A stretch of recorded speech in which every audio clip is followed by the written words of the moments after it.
Morning folks, here is the rear mudguard project, if we can call it that. Sounds a bit grandiose for just fitting a mudguard, but I got the Hitchcock's ones as I put in a previous video, so this is the rear one. It's not actually difficult to fit. I thought it would be more involved with the wiring and that, but it isn't. It's actually really easy. So there it is with the seat off and the bolts undone that hold the mudguard on in place. So you undo the ones just on the right hand side near the seat latch, which is just a couple of, in my case, Allen bolt. Well, they were like star bolts. And there are two bolts on the rear light assembly.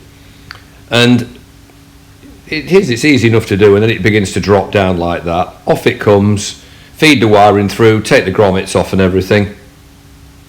And there is the rear mudguard assembly in all its splendour. Few stainless button headed Allen bolts there, which I'll remove and reuse. I put those on, and a couple of holes in it from the failed camera project, or the inadequate camera project. I'm not sure if it was a failure. I think it was. So rear view of the top view of the rear mudguards. Just out of curiosity, this is the next shot, shows what they look like from underneath. Not that people will find that particularly grippingly interesting, but you know, they're not amazing, are they? Really, they're well enough designed for what they are. I mean, I like the clips on the left hand side there where the wires go in, so the wires are routed well, and I suppose they're better than the chrome thin pressed steel Japanese ones from years ago. But it depends if you're a fan of plastic or not. Now this is the new Hitchcock's ones with their rubber sort of grommet bung things on. They've got threaded ends. Both sides of that little bobbin are threaded. So one side goes underneath the mudguard, and the view in this photograph is the bit that goes through the top frame of the bike, which I'll say something about in a few seconds when we get to the relevant picture. This is the view underneath. So you've got steel washers, nylon nuts, and they're holding on those bobbins that were in the previous picture, which then attach to the frame. Now it says on the instructions, use the original large washers, but because of the nature of the new bobbin versus the old one that came off, I don't think the washers are really big enough. They're a pretty close fit in those slots on the frame, and if you don't get them lined up either side equally, they can sort of drop through. Actually, if I'd had bigger washers, I'd have fitted them. I mean, it's not the end of the world. I just tightened them down and made sure they were sitting with the washers equally on the either side of the hole. And this next shot shows the mudguard loosely in place, so the bobbins are done but the back end isn't. You can see it sort of dangling down there, and that is to be fixed onto the left hand side. Again, it's easier than I thought, because of course I thought the light assembly was mounted on the mudguard. It isn't. It's on the frame, and it's a supporting part of holding on the actual mudguard itself. So it's a lot easier than I thought it would be, actually. And this next shot here shows the wiring.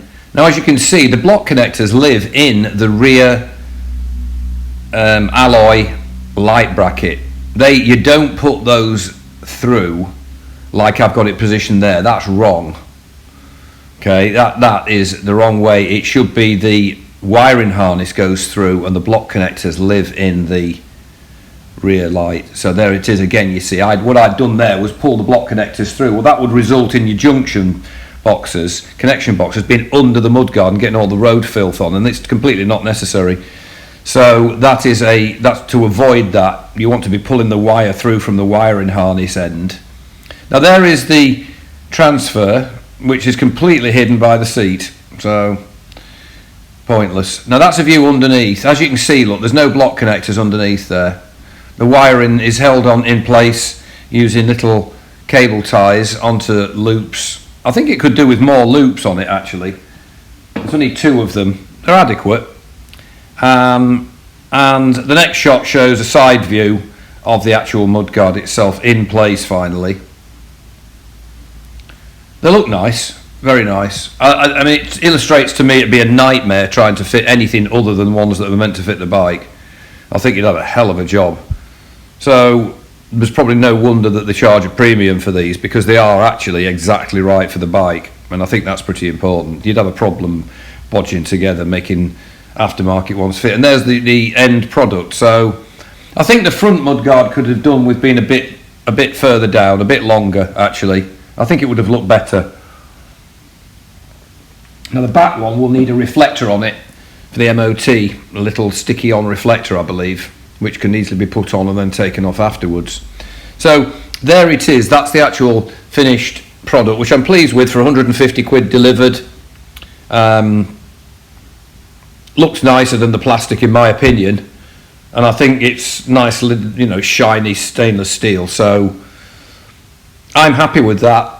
And I don't know I'd be happy paying 270. I still don't think I would be. I think it's a lot of cash to pay for two mudguards. I do. 270 delivered. I'm happy at 150. They are nice. That transfer, I don't know why on earth it's on. Maybe that's why they didn't want them. Maybe the transfer was put on the wrong mudguard or something, but it's completely hidden by the seat fairing. So, and I don't care about it. It's under there, can't be seen. There's a made in England one at the back end, of course, so that looks quite good. So I'm pleased with it. That's an easy enough thing to do. Much easier than I thought. So the next project is going to be fitting the USB port, double USB port, and also the decelerometer, which is on its way, the brake light flasher. So in the meantime, everyone, on this nice crisp sunny day, take care and ride safe if you're out on your bike, as I probably will be on mine. I shall be out there having a good time on it, I think, watching the roads for a bit of ice maybe. And everybody take care, and I'll post very, very soon with some updates on the other projects. Bye for now.